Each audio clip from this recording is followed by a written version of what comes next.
آمین۔ آج ہم سب جانتے ہیں کہ ہمارے پیغام کا مضمون مسیحی خاندان ہے، اور مسیحی خاندان ہوتے ہوئے ہمارے پاس بہت ساری گواہیاں ہیں، اور ہم تمام مسیحی خاندان ہوتے ہوئے اس کے بہت معجزات کے گواہ ہیں، اس کی بخششوں کے گواہ ہیں، اس کے کلام کے مطابق اس کی صداقتوں کے گواہ ہیں۔ مسیحی خاندان ہے کیا؟ مسیحی خاندان کو جب ہم اپنی عقل سلیم میں لا کر سوچتے ہیں تو ہمیں لگتا ہے کہ صلیب کے سامنے پکارنے والا، صلیب کے سامنے جھکنے والا، صلیب کے سامنے آ کر عاجز ہونے والا، صلیب کے سامنے آ کر حلیم ہونے والا، صلیب کے سامنے آ کر روتر ہونے والا، صلیب کے سامنے آ کر اقرار کرنے والا جو ہے وہ خاندان مسیحی ہے۔ اور اس بات کی تصدیق ہو چکی ہے کہ مسیحی خاندان وہ ہے جو پیدائش، شادی یا گود لینے سے جڑے ہوئے ہیں۔ جو خاندان پیدائش، شادی اور گود لینے سے جڑے ہوئے ہیں، اور سب سے اہم اور خاص بات یہ ہے کہ وہ سب کے سب یسوع مسیح کی شخصیت کی وفاداری سے گواہی دیتے ہیں۔ وہ خاندان مسیحی ہے۔ یہاں پر ہم تمام کے تمام جتنے موجود ہیں، ہم تمام خداوند یسوع مسیح کی شخصی زندگی کے گواہ ہیں۔ ہم گواہ ہیں کہ کنواری مریم جو ہے وہ روح القدس کی قدرت سے حاملہ پائی گئی۔ ہم اقراری ہیں کہ وہ مقدسہ مریم جب روح القدس کی قدرت سے حاملہ پائی گئی اور اس کے جو بیٹا پیدا ہوا وہ بیٹا شخصی زندگی میں بڑھا، اور وہ بیٹا ہی خدا کا مولود مقدس کہلایا، وہ بیٹا ہی خدا کا بیٹا کہلایا، اور اس بیٹے نے ہی بڑے بڑے واضح کیے، اور اس بیٹے نے ہی وہ سارے معجزات، وہ سارے کام کیے، جس کا سبب یہ ہوا کہ ہم تمام میں نجات پائی۔ اور جب خاندان کے اندر یہ باتیں پائی جاتی ہیں اس خاندان کو مسیحی خاندان کہا جاتا ہے۔ مسیح یسوع کی شخصیت، کلام اور معجزے ہم میں بولتے ہیں، اور جب ہم تمام مسیح یسوع کی شخصیت اور کلام اور معجزوں پر پکار کر بولتے ہیں تو ہمارے بچے بھی کہتے ہیں سم آمین۔ ہمارے بچے بھی کہتے ہیں کیونکہ مسیحی خاندان ہے۔ مسیحی خاندان کو اگر ہم دیکھیں تو مسیحی خاندان کی اگر بنیاد جو ہے وہ مضبوط ہے تو وہ خاندان جو ہے وہ معاشرے میں، وہ خاندان محلے میں، وہ خاندان گلی میں، وہ خاندان علاقے میں، وہ خاندان کلیسیا میں، وہ خاندان چرچ میں قابل عزت خاندان کہلاتا ہے اگر بنیاد جو ہے مضبوط ہے۔ اگر خاندان کی بنیاد مضبوط ہے تو وہ محلے میں، گلی میں، علاقے میں، کلیسیا میں، چرچ میں اور رشتہ داروں میں بہت زیادہ قابل عزت اور قابل احترام سمجھا جاتا ہے۔ اس خاندان کا چھوٹا بچہ بھی اگر محلے سے گزرتا ہے تو لوگ دیکھ کر مثالیں دیتے ہیں۔ اس خاندان کا بزرگ بھی گزرتا ہے تو لوگ دیکھ کر مثالیں دیتے ہیں۔ اس خاندان کی بیٹی، بیٹا کوئی بھی گزرتا ہے تو لوگ دیکھتے اور دیکھ کر مثال دیتے ہیں، کیونکہ بنیاد مضبوط ہے، اور بنیاد مضبوط ہے تو لوگ دیکھتے اور دیکھ کر ان کے کاموں کا چرچا کرتے اور اپنے بچوں کو، اپنے لوگوں کو اس خاندان کی مثال دیتے ہیں۔ اور اگر ہم لوکا طبیب کی معرفت انجیل مقدس دیکھیں تو لوکا چھٹا باب اور اس کی 46 سے 49 آیت میں ہم تمام کے آقا خداوند یسوع مسیح رب العزت نے فرمایا کہ جب تم میرے کہنے پر عمل نہیں کرتے تو کیوں مجھے خداوند خداوند کہتے ہو؟ جو کوئی میرے پاس آتا اور میری باتیں سن کر ان پر عمل کرتا ہے، جو کوئی میرے پاس آتا اور میری باتوں کو سن کر ان پر عمل کرتا ہے، میں تمہیں جتائے دیتا ہوں کہ وہ کس کی مانند ہے؟ وہ اس آدمی کی مانند ہے جس نے گھر بناتے وقت زمین گہری کھود کر چٹان پر بنیاد ڈالی، اور جب طوفان آیا سیلاب اس گھر سے ٹکرایا، اسے ہلا نہ سکا کیونکہ وہ مضبوط بنا ہوا تھا۔ لیکن جو میری سن کر کر عمل میں نہیں لاتا وہ اس آدمی کی مانند ہے جس نے زمین پر گھر کو بے بنیاد بنایا. ابھی یہاں پر خاندانوں کی بنیاد جو ہے, ابھی یہاں پر نسلوں کی بنیاد جو ہے, ابھی یہاں پر جو خاندانوں کی بنیاد ہے وہ میرے آقا ہمارے خداوند یسوع مسیح کے کلام کو سن کر اس پر عمل کرنے سے ہے. اگر ہم کلام کو سن کر اس پر عمل کرتے ہیں تو آقا نے فرمایا ہے, رب العزت نے فرمایا ہے, موجود مقدس نے فرمایا ہے, خدا کے اکلوتے نے فرمایا ہے کہ جو کوئی آدمی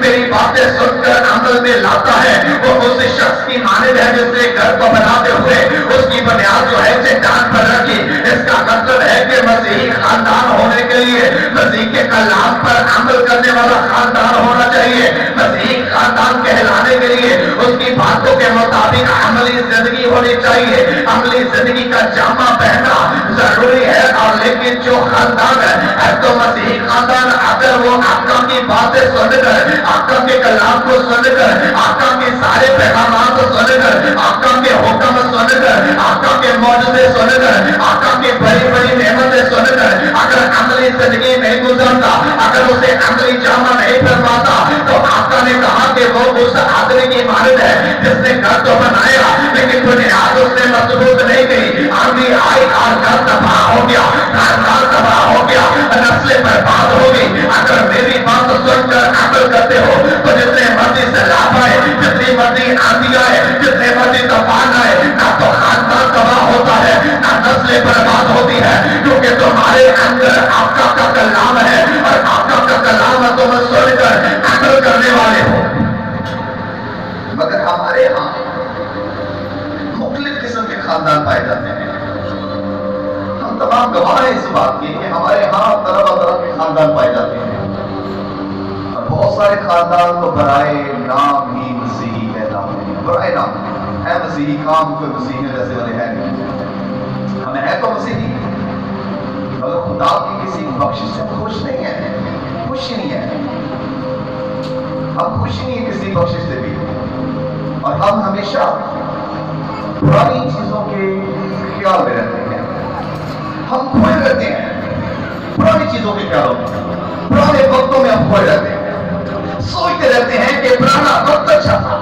ہمیں اچھا لگتا ہے کہ ہم پرانے وقت کو دہرائیں, ہمیں اچھا لگتا ہے کہ پرانے وقت اور پرانے زمانوں کی باتیں سن کر نئے زمانہ کے نئے دور کی نعمتوں کو, برکتوں کو, بخششوں کو ہم جھٹلا دیتے ہیں اور ہم سوچتے ہیں کہ ماضی میں سب کچھ اچھا تھا لیکن حال کی کوئی نعمت کا اقرار نہیں کرتا, حال کے اندر خدا کی بخشش کا کوئی اقرار نہیں کرتا. خدا کی بخششوں کو ہم دیکھتے نہیں, ہم اتنے کپڑے دیکھتے تو ہم خدا کی ہزار نعمتوں سے بھرے ہوئے ہیں, مگر ہمیں خیال آتا ہے پرانا وقت اچھا تھا, ہمیں خیال آتا ہے پرانا دور اچھا تھا, اور ہم اس خیال میں اس قدر ہو چکے ہیں کہ نئے دور میں خدا کی کوئی بھی بخشش جو ہے وہ ہمیں پسند نہیں آتی. نئے دور میں ہم خدا کی بخشش کی پہچان نہیں پاتے اور نئے دور میں خدا کی بخششوں کو ہم حقیر جانتے ہیں, ناچیز جانتے ہیں, ہم کھوئے ہوئے ہیں.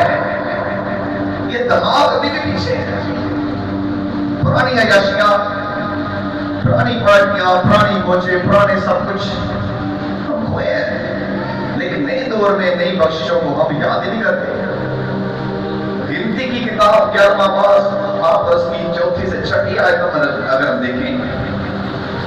تو گنتی 11ویں باب کی 4 آیت سے 6 آیت تک لکھا ہے, اور جو ملی جلی بھیڑ ان میں تھی وہ طرح طرح کی حرص کرنے لگی اور بنی اسرائیل پھر رونے اور کہنے لگے کہ ہم کو کون گوشت کھانے کو دے گا, ہم کو وہ مچھلی یاد آتی ہے جو ہم مصر میں مفت کھاتے ہیں. ہائے وہ ہمیں کھیرے اور خربوزے, پیاز, لہسن, لیکن اب تو ہماری جان خوش ہو گئی ہے اور یہاں کوئی چیز میسر نہیں اور من کے سوا ہم کو اور کچھ دکھائی نہیں دیتا. امت اسرائیل بیابان میں خداوند کی شکر گزار نہ ہوئی. امت اسرائیل پرانی زندگی میں کوئی ہے. امت اسرائیل جو ہے وہ مصر کے اندر غلامی کے ایام کو بہتر کہتے ہیں اور وہ کہتے ہیں ہمیں